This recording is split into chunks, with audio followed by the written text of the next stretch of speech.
জানিয়ে দেব এই মুহূর্তে হাতে পাওয়া সর্বশেষ গুরুত্বপূর্ণ আপডেট বাংলা সংবাদ। শুরুতেই থাকছে কারাগারে বসে শেখ হাসিনার সঙ্গে কথা হয় সালমান এফ রহমানের। আওয়ামী লীগের শাসন আমলে সাবেক প্রধানমন্ত্রী শেখ হাসিনার সবচেয়ে ভালো আস্থাভাজন কয়েকজনের মধ্যে নাম ছিল সালমান এফ রহমানের। শেখ হাসিনা স্বৈর শাসক হয়ে ওঠার পেছনে তার অবদানও আছে বেশ।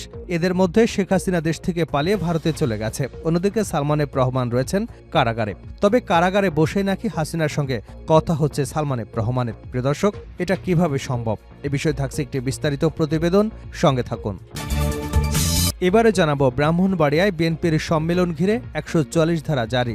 ব্রাহ্মণবাড়িয়ার বাঞ্ছারামপুর উপজেলায় পৌর বিএনপির সম্মেলনকে কেন্দ্র করে দুপক্ষের মধ্যে বিরোধের জেরে সংঘর্ষের ঘটনায় ১৪৪ ধারা জারি করেছে উপজেলা প্রশাসন। মঙ্গলবার সন্ধ্যা থেকে বৃহস্পতিবার সন্ধ্যা পর্যন্ত সম্মেলন স্থলসহ পুরো পৌর এলাকায় ১৪৪ ধারা জারি থাকবে। জানাবো সাবেক আইনমন্ত্রী আনিসুল হক ৫ দিনের রিমান্ডে। রাজধানীর উত্তরা পূর্ব থানায় গার্মেন্টস কর্মী ফজলুল করিম হত্যা মামলায় আইনমন্ত্রী আনিসুল হকের ৫ দিনের রিমান্ড মঞ্জুর করেছেন আদালত। বুধবার তাকে কারাগার থেকে ঢাকার চিফ মেট্রোপলিটন ম্যাজিস্ট্রেট আদালতে হাজির করে পুলিশ। এবারে থাকছে তারেক রহমানের জন্মদিন আজ। বিএনপির ভারপ্রাপ্ত চেয়ারম্যান তারেক রহমানের ৬০তম জন্মদিন। তবে দেশের উদ্বুদ্ধ পরিস্থিতিতে এবছর দলের পক্ষ থেকে কোনো কর্মসূচি পালন করা হচ্ছে না। এ বিষয়ে নিষেধাজ্ঞাও রয়েছে দলটির। তা না মানলে সংশ্লিষ্টদের বিরুদ্ধে সাংগঠনিক ব্যবস্থা নেওয়া হবে। তারেক রহমানের কঠোর নির্দেশনার কারণেই এমন সিদ্ধান্ত নেওয়া হয়েছে বলে জানা গেছে। জানিয়ে দেব নিরপেক্ষ হবার চেষ্টা করবে না অন্তর্বর্তী সরকারকে আব্দুস সালাম। অন্তর্বর্তী সরকারকে নিরপেক্ষ না হবার আহ্বান জানিয়েছেন বিএনপির চেয়ারপারসনের উপদেষ্টা মণ্ডলীর সদস্য বীর মুক্তিযোদ্ধা আব্দুস সালাম। তিনি বলেছেন, আপনাকে আমরা এনেছি, হাসিনাকে বিদায় করে অভ্যুত্থানের পরে এই অন্তর্বর্তী সরকার আমরা এনেছি। তাই নিরপেক্ষতার নামে আওয়ামী লীগ যাতে পুনর্বাসিত না হয় সেদিকে কিন্তু জনগণ খেয়াল রাখছে। এবং সর্বশেষ জানাবো আন্তর্জাতিক সংবাদ। নাউজুবিল্লাহ, কাবার আদলে তৈরি মঞ্চে চলছে খোলামেলা নাচ গান। পবিত্র কাবার আদলে তৈরি হয়েছে মঞ্চ, আর সে মঞ্চে নাচ গান করেছে জনপ্রিয় শিল্পী জেনিফার লোপেজ ও সেলিনা ডিওন। শুধু তাই নয়, সেখানে চলছে খোলামেলা পোশাকে ফ্যাশন শো। এমন কিছু ছবি এবং ভিডিও ছড়িয়ে পড়েছে সামাজিক যোগাযোগ মাধ্যমে। সম্প্রতি সৌদি আরবের রাজধানী রিয়াদের এক ফ্যাশন শোতে দেখা গেছে এমন দৃশ্য। এরপর থেকেই বিশ্বজুড়ে শুরু হয়েছে সমালোচনার ঝড়। এতক্ষণ শিরোনাম শুনছিলেন, এবার বিস্তারিত। প্রিয় দর্শক, আপনি যদি এই চ্যানেলে নতুন হয়ে থাকেন, ভিডিওটি দেখতে দেখতে চ্যানেলটি সাবস্ক্রাইব করে আমাদের সঙ্গে থাকুন। আর এই ভিডিও সম্পর্কে আপনি আপনার মূল্যবান মতামতটি কমেন্ট বক্সে জানিয়ে দিন। আর হ্যাঁ প্রিয় দর্শক, জানিয়ে দিন ভিডিওটি কোথা থেকে দেখছেন। কারাগারে বসে শেখ হাসিনার সঙ্গে কথা হয় সালমান এফ রহমানের। আওয়ামী লীগের শাসন আমলে সাবেক প্রধানমন্ত্রী শেখ হাসিনার সবচেয়ে আস্থাভাজন কয়েকজনের মধ্যে নাম ছিল সালমান এফ রহমানের। শেখ হাসিনা স্বৈর শাসক হয়ে ওঠার পেছনে অবদানও আছে তার। এদের মধ্যে শেখ হাসিনা দেশ থেকে ভারতে পালিয়ে গেছেন, অন্যদিকে সালমান এফ রহমান আছেন কারাগারে। তবে কারাগারে বসেই নাকি হাসিনার সঙ্গে তার কথাবার্তা হচ্ছে। কারাগার সূত্রের দাবি, তার মোবাইল ইন্টারনেটে সংযোগ থাকায় বিদেশ থেকে কথা বলতে কোনো অসুবিধা হচ্ছে না। তবে কারা কর্তৃপক্ষ বলছে, কারাগারের ভিতরে থেকে মোবাইল ফোনে কথা বলার কোনো সুযোগ নেই। তাকে যেখানে বন্দী করা হয়েছে সেখানে জ্যামার বসানো আছে।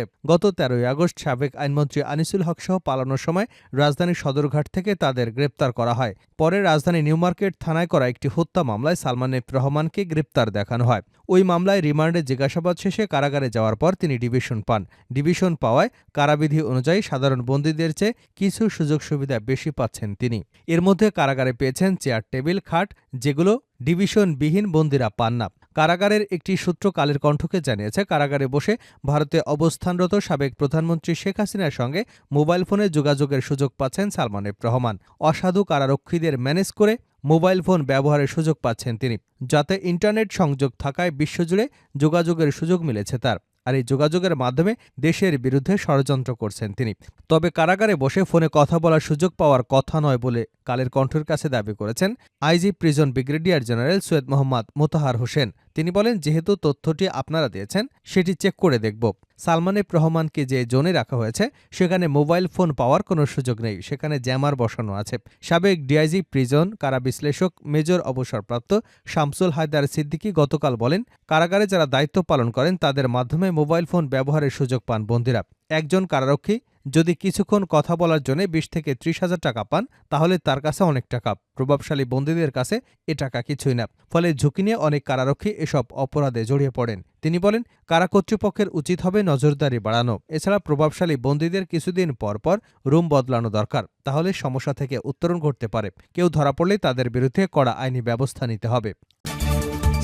ব্রাহ্মণবাড়িয়ায় বিএনপির সম্মেলনকে ঘিরে ১৪০ ধারা জারি। ব্রাহ্মণবাড়িয়ার বাঞ্ছারামপুর উপজেলা এবং পৌর বিএনপির সম্মেলনকে কেন্দ্র করে দুপক্ষের মধ্যে বিরোধের জেরে সংঘর্ষের ঘটনায় ১৪০ ধারা জারি করেছে উপজেলা প্রশাসন। মঙ্গলবার সন্ধ্যা থেকে বৃহস্পতিবার সন্ধ্যা পর্যন্ত সম্মেলন স্থলসহ পুরো পৌর এলাকায় ১৪০ ধারা জারি থাকবে। বাঞ্ছারামপুর উপজেলা নির্বাহী ইউএনও মোহাম্মদ আব্দুল মনসুর মঙ্গলবার রাত ১:৪০টার দিকে এ তথ্য নিশ্চিত করেছেন। তিনি জানান, মঙ্গলবার সন্ধ্যা থেকেই এ আদেশ কার্যকর হবে। বৃহস্পতিবার সন্ধ্যা ৬টা নাগাদ এই আদেশ বলবৎ থাকবে। এ সময় উল্লেখিত স্থানের মধ্যে কোথাও কোনো ধরনের সভা সমাবেশ করা যাবে না। জানা গেছে, বুধবার সকালে এসএম পাইলট উচ্চ বিদ্যালয় মাঠে বাঞ্ছারামপুর উপজেলা এবং পৌর বিএনপির সম্মেলন হবার কথা। এতে দলটির সিনিয়র যুগ্ম মহাসচিব রুহুল কবির রিজভী প্রধান অতিথি হিসেবে থাকবার কথা ছিল। এরই মধ্যে সোমবার সম্মেলন বিরোধী পক্ষ মিছিল বের করলে এতে প্রতিপক্ষ লোকজন হামলা করে। পরে দুপক্ষের মধ্যে সংঘর্ষের ঘটনায় অন্তত ৫০ জন আহত হন। এক পক্ষ সম্মেলন করবার বিষয়ে অন্য পক্ষ প্রতিহতর বিষয়ে অনড় থাকে। এ অবস্থায় প্রশাসন ১৪০ ধারা জারি করল। গত ২৩ অক্টোবর বাঞ্ছারামপুর, কসবা, আখাউড়া উপজেলা, পৌর এবং ব্রাহ্মণবাড়িয়া সদর উপজেলায় বিএনপির সম্মেলনের তারিখ ঘোষণা করা হয়। এ ৪ স্থানেই বিএনপির একাধিক পক্ষ রয়েছে। বাঞ্ছারামপুরের সম্মেলনে নতুন তারিখ ঘোষণার জন্য জেলা এবং উপজেলা বিএনপি নেতাদের লিগ্যাল নোটিশ পাঠানো হয়। সাবেক আইনমন্ত্রী আনিসুল হক ৫ দিনের রিমান্ডে। রাজধানীর উত্তরা পূর্ব থানায় গার্মেন্টস কর্মী ফজলুল করিম হত্যা মামলায় সাবেক মন্ত্রী আনিসুল হকের ৫ দিনের রিমান্ড মঞ্জুর করেছেন আদালত। বুধবার তাকে কারাগার থেকে ঢাকার চিফ মেট্রোপলিটন ম্যাজিস্ট্রেট আদালতে হাজির করা হয়। এরপর মামলার তদন্তকারী কর্মকর্তা ডিবি পুলিশের পরিদর্শক মোহাম্মদ মাহমুদুর রহমান তার ১০ দিনের রিমান্ড চেয়ে আবেদন করেন। এ সময় আসামিপক্ষে রিমান্ড বাতিল এবং জামিন চেয়ে আবেদন করেন। অন্যদিকে রাষ্ট্রপক্ষ জামিনের বিরোধিতা করেন। উভয় পক্ষের শুনানি শেষে ঢাকার মেট্রোপলিটন ম্যাজিস্ট্রেট মোহাম্মদ ইমরান আহমেদ তার জামিন নামঞ্জুর করে রিমান্ডের আদেশ দেন। গত ১৩ আগস্ট গোপন তথ্যের ভিত্তিতে নৌপথে পলায়নরত অবস্থায় রাজধানীর সদরঘাট এলাকা থেকে সাবেক আইনমন্ত্রী আনিসুল হককে গ্রেপ্তার করা হয়। মামলার এজাহার সূত্রে জানা যায়, গত ৫ আগস্ট বৈষম্য বিরোধী ছাত্র আন্দোলনে গুলিবিদ্ধ হয়ে আহত হন ফজলুল করিম। পরে চিকিৎসাধীন অবস্থায় তিনি মারা যান। এ ঘটনায় নিহতের ভাই বাদী হয়ে রাজধানীর উত্তরা পূর্ব থানায় ৪০ জনের নাম উল্লেখ করে মামলা করেন তিনি।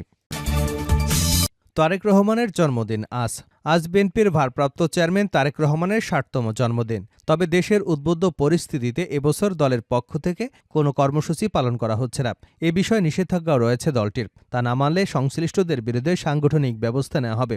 তারেক রহমানের কঠোর নির্দেশনার কারণেই এমন সিদ্ধান্ত নেওয়া হয়েছে বলে জানা গেছে। তারেক রহমান ১৯৬৫ সালের ২০ নভেম্বর জন্মগ্রহণ করেন। তিনি সাবেক রাষ্ট্রপতি জিয়াউর রহমান এবং সাবেক প্রধানমন্ত্রী খালেদা জিয়ার বড় ছেলে। তার ডাকনাম পিনো। তিনি ২২ বছর বয়সে ১৯৮৮ সালে বগুড়া গাবতলী থানা বিএনপির সদস্য হন।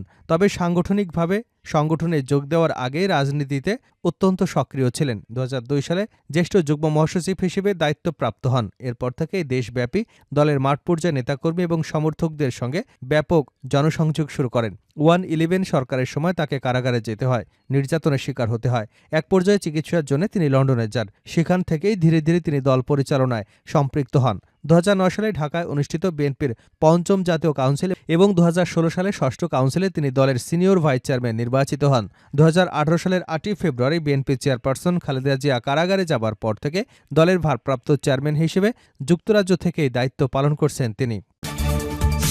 শেষ করছে আন্তর্জাতিক সংবাদ দিয়ে। নাউজুবিল্লাহ, কাবার আদলে তৈরি মঞ্চে চলছে খোলামেলা নাচগান।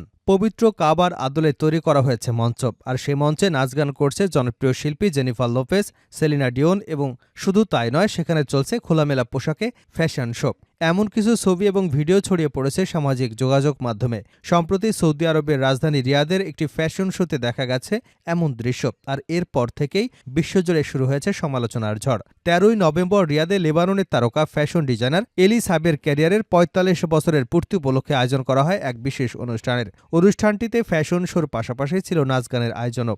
আর সেই আয়োজনে খোলামেলা পোশাকে নাচ এবং গান পরিবেশন করতে দেখা যায় জেনিফার লোপেজ, সেলিন ডিওনকে। আর এরপর থেকে বিশ্বজুড়ে নেটিজেনদের মধ্যে শুরু হয়েছে তুমুল সমালোচনা ঝড়। অনেকেই বলছেন হজ এবং উমরার দেশ সৌদি আরব নিয়ে দিন দিন পরিণত হচ্ছে পাপের স্বর্গরাজ্যে। যে দেশকে ইসলামের রাজধানী বলা হয় সে দেশে জন্ম নিয়েছে মানবতার মুক্তির দূত হজরত মুহাম্মদ সাল্লাল্লাহু আলাইহি ওয়াসাল্লাম। সে দেশে কি হচ্ছে এসব? এ ঘটনা ছাড়াও সাম্প্রতিক সময়ে এমনই আরও বেশ কিছু ঘটনাও দেখা গেছে দেশটিতে। 2022-23 অর্থবছরে সৌদিতে 900 মিলিয়ন রিয়েল মূল্যের সিনেমার টিকিট বিক্রি হয়, বাংলাদেশি মুদ্রায় যা প্রায় 26 লাখ কোটি টাকা। ভবিষ্যতে কিভাবে এই সংখ্যা আরও বাড়ানো যায় তার জন্য সৌদি ফিল্ম কমিশন গঠন করেছে মোহাম্মদ বিন সালমান। দেশটিতে বর্তমানে 69টি হল রয়েছে, যাতে 627টি পর্দায় প্রতিনিয়ত চলছে হলিউড এবং বলিউডের সিনেমা। আর এসব সিনেমা মুসলিম সংস্কৃতি থেকে কতটা দূরে তা বলাই বাহুল্য।